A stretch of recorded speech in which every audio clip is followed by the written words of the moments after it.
Hello everyone. तो चलिए सुनते हैं। 45 सालों तक गरीब, बीमार, अनाथ और मरते हुए लोगों की मदद करने वाली समाज सेविका मदर तेरेसा के वो अनमोल विचार।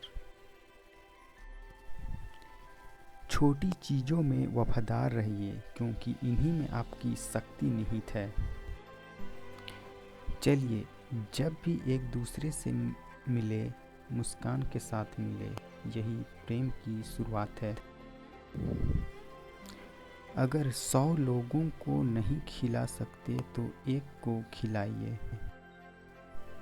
अकेलापन और किसी के द्वारा ना चलने की भावना का होना भयानक गरीबी के समान है। शांति की शुरुआत मुस्कुराहट से होती है। प्रत्येक वस्तु जो नहीं दी गई है खो चुकी है। जिस व्यक्ति को कोई चाहने वाला ना हो, कोई ख्याल रखने वाला ना हो, जिसे हर कोई भूल चुका हो, मेरे विचार से वह किसी ऐसे व्यक्ति की तुलना में जिनके पास कुछ खाने को ना हो, कहीं बड़ी भूख, कहीं बड़ी गरीबी से ग्रस्त है। कार्य में प्रार्थना प्यार है, कार्य में प्यार सेवा है।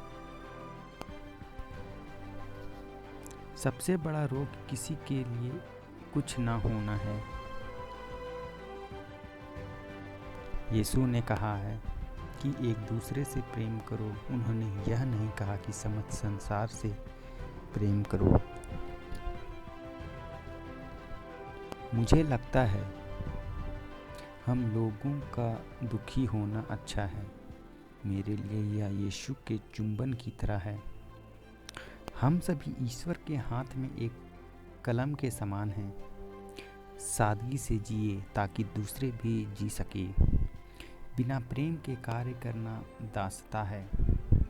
सबसे बड़ी बीमारी कुष्ठ रोग या तपेदिक नहीं है, बल्कि अवांछित होना ही सबसे बड़ी बीमारी है। लोग वास्तविक, विसंगत और आत्मा केंद्रित होते हैं, फिर भी उन्हें प्यार दीजिए। कुछ लोग आपकी ज़िंदगी में आशीर्वाद की तरह, कुछ लोग एक सबक की तरह आते हैं। प्रेम एक ऐसा फल है जो हर मौसम में मिलता है और जिसे कोई भी पा सकता है।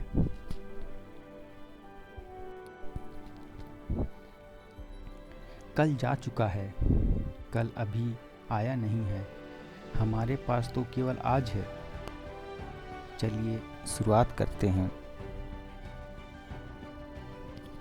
दया और प्रेम भरे शब्द छोटे हो सकते हैं, लेकिन वास्तव में इनकी गूंज की कोई सीमा नहीं है। पेड़, फूल और पौधे शांति में विकसित होते हैं। वही तारे, सूर्य और चंद्रमा शांति से गति करते हैं। शांति हमें नई संभावनाएं देती है। केवल धन देने भर से संतुष्ट ना हो। धन पर्याप्त नहीं है, वह पाया जा सकता है, लेकिन उन्हें आपके प्रेम की आवश्यकता है। तो जहाँ भी आप जाएं, अपना प्रेम सब में बांटें।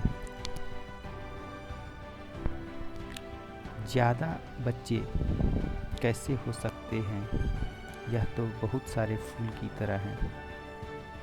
मैं एक छोटी पेंसिल के समान हूँ जो ईश्वर के हाथ में है, जो इस संसार को प्रेम का संदेश भेज रहे हैं।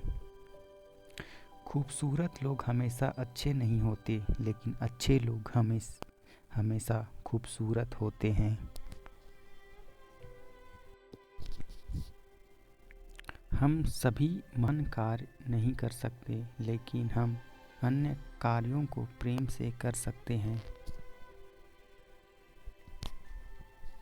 अनुशासन लक्ष्यों और उपलब्धि के बीच का एक पुल है। यदि हमारे मन में शांति नहीं है, तो इसकी वजह है कि हम यह भूल चुके हैं कि हम एक दूसरे के हैं। यह महत्वपूर्ण नहीं है आपने कितना दिया, बल्कि यह महत्वपूर्ण है कि देते समय आपने कितने प्रेम से दिया। मैं सफलता के लिए प्रार्थना नहीं करता, मैं सच्चाई के लिए करता हूँ। किसी नेता की प्रतीक्षा मत करो, अकेले करो, व्यक्ति से व्यक्ति द्वारा। एक जीवन को दूसरों के लिए नहीं जिया गया, वह जीवन नहीं है। प्रेम की शुरुआत निकट लोगों और संबंधों की देखभाल और जिम्मेदारी से होती है।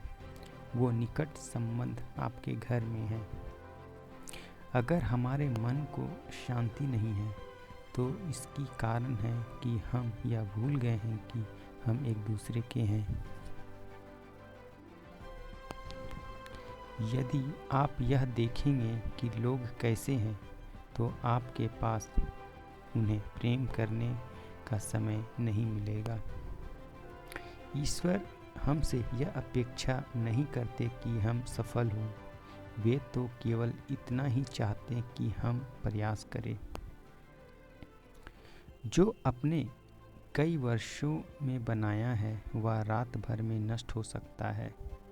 इससे घबराएं मत, आगे बढ़िए और उसे बनाते रहिए। आप दुनिया में प्रेम फैलाने के लिए क्या कर सकते हैं? घर जाइए और अपने परिवार से प्रेम कीजिए। जो आपने कई वर्षों में बनाया है वह रात भर में नष्ट हो सकता है। इससे घबराएं मत, आगे बढ़िए और उसे बनाते रहिए। आप दुनिया में प्रेम फैलाने के लिए क्या कर सकते हैं? घर आइए और अपने परिवार से प्रेम कीजिए। जो अपने कई वर्षों में बनाया है वह रात भर में नष्ट हो सकता है, तो भी क्या, आगे बढ़िए, उसे बनाते रहिए। जहाँ जाइए प्यार फैलाइए। जो भी आपके पास आए वह और खुशी होकर लौटे। आप छोटी चीज़ों के प्रति वफादार रहिए क्योंकि इन्हीं में आपकी शक्ति निहित है। मैं चाहता हूँ कि आप अपने पड़ोसी के बारे में चिंतित हो। क्या आप जानते हैं कि आपका पड़ोसी कौन है? प्रेम हर ऋतु में मिलने वाले फल की तरह है जो प्रत्येक की पहुँच में है। भगवान यह अपेक्षा नहीं करता कि हम सफल हो, वे तो केवल इतना ही चाहते हैं कि हम प्रयास करें। आशा करता हूँ ये वीडियो आप लोगों को अच्छा लगा होगा।